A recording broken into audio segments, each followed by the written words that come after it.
কোটা সংস্কারের দাবিতে উত্তর ঢাকা বিশ্ববিদ্যালয় ক্যাম্পাস। সেখানে রয়েছেন সহকর্মী মাঝহারুল ইসলাম। সরাসরি চলে যাচ্ছি সেখানে। মাঝহার, আন্দোলনে অংশ নেওয়া শিক্ষার্থীরা কি বলছেন?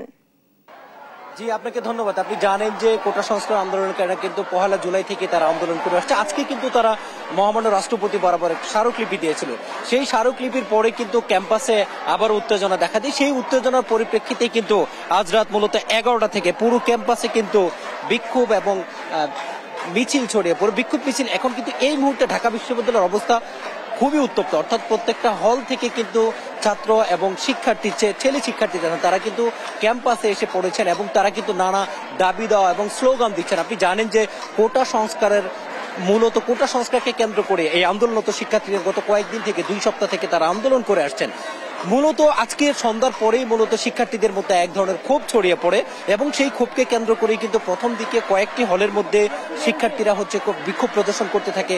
এরপরে মূলত বিক্ষুব্ধ শিক্ষার্থীরা বিভিন্ন হলে গিয়ে তারা বাকি শিক্ষার্থীদেরকে নিয়ে তারা বিভিন্ন হল প্রদক্ষিণ করতে থাকে এবং মহসিন হল, সূর্যসেন হল, বিজয় 71 হল, জসিমউদ্দিন হল, আশেপাশের যে হলগুলো আছে সেখান থেকে কিন্তু ছাত্ররা একের পর এক তারা এখানে অংশগ্রহণ করতে থাকে এবং একটা পর্যায়ে মেয়েদের যতগুলো হল ছিল প্রত্যেকটা হল থেকে কিন্তু মেয়েরাও এই বিক্ষোভ মিছিলে অংশ নেয় এবং তারা নানা স্লোগান দিচ্ছেন এবং তারা বলছেন যতক্ষণ না পর্যন্ত তাদের দাবি দেওয়া পূরণ না হবে ততক্ষণ পর্যন্ত তাদের এই আন্দোলন চলবে এবং তাদের বিরুদ্ধে নানা ধরনের কথাবার্তা বলা হচ্ছে, তাদের বিরুদ্ধে নানা ধরনের ষড়যন্ত্রের অভিযোগ আনা হচ্ছে। মূলত তারা কোনো ধরনের ষড়যন্ত্রে লিপ্ত না, রাষ্ট্রবিরোধী কোনো কাজে লিপ্ত না, এমনকি সরকারের বিরোধী কোনো কাজে লিপ্ত না। তারা একটি সাধারণ দাবি নিয়ে মাঠে নেমেছেন, সেটি হচ্ছে স্বাধীনতার 53 বছর পরেও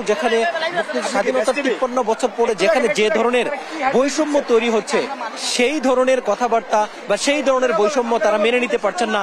এই জন্য তারা চাচ্ছে যে একটা যৌক্তিক পর্যায়ে কোটা সংস্কার করা হোক, অর্থাৎ 5% নিয়ে আসা হোক এবং 5% অর্থাৎ সবাই যদি তারা নিজেদের মাধ্যমে এবং এই বৈষম্য দূরীকরণের দেশে একটা বৈষম্য দূরীকরণ করে সবার সাথে একটি সাংবিধানিক সংবিধানে কিন্তু কোটার কথা বলা আছে এবং সেই একেবারে 2018 সালে হাইকোর্ট যে নির্দেশনা দিয়েছিল সেই নির্দেশনা কিন্তু তারা বলছেন যে সেটা একটু অবৈধ এবং তারা বলছেন যে তারা হাইকোর্টের রায়ের বিরুদ্ধে আন্দোলন করছেন না, মূলত তারা নির্বাহী বিভাগের বিরুদ্ধে আন্দোলন করছেন এবং নির্বাহী বিভাগে একটা জরুরি অধিবেশন ডেকে তারা একটা মূলত 5% কোটা সংশোধন করুক, এটাই কিন্তু তাদের প্রত্যাশা এবং তারা বলছেন যে তারা যতক্ষণ না পর্যন্ত তাদের দাবি দেওয়া পূরণ হবে ততক্ষণ কিন্তু তারা আন্দোলন চালিয়ে যাবেন।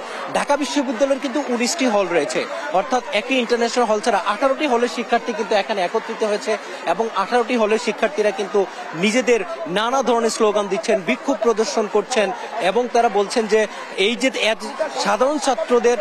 সাধারণ ছাত্রদের স্বতঃস্ফূর্ত অংশগ্রহণ এটাই কিন্তু প্রমাণ করে যে দেশের সাধারণ মানুষ অর্থাৎ বেশিরভাগ মানুষই কিন্তু কোটা সংস্কার চান এবং কোটার একটা সংস্কারের মধ্য দিয়ে একটা বৈষম্য দূরীকরণ করবে এবং একটা উত্তেজনা কিন্তু ইতিমধ্যে দেখা দিয়েছে। একটা উত্তেজনা আমরা দেখতে পাচ্ছি, অর্থাৎ অপর পাশ থেকে কেউ কোনো বা ছাত্রলীগ বা কেউ কোনো আসছে কিনা সেটি কিন্তু দেখতে পাচ্ছি যে একটা উত্তেজনা কিন্তু তৈরি হয়েছে এর মধ্যে এবং নারী শিক্ষার্থীরা কিন্তু তারাও আসছেন এবং নারী শিক্ষার্থীদের কিন্তু একটা ব্যাপক উপস্থিতি আমরা এখানে লক্ষ্য করছি।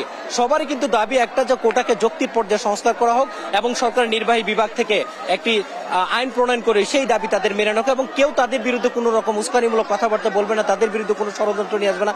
এই ছিল আমার কাছে সাধারণ শিক্ষার্থীদের আন্দোলন সম্পর্কিত সর্বশেষ তথ্য।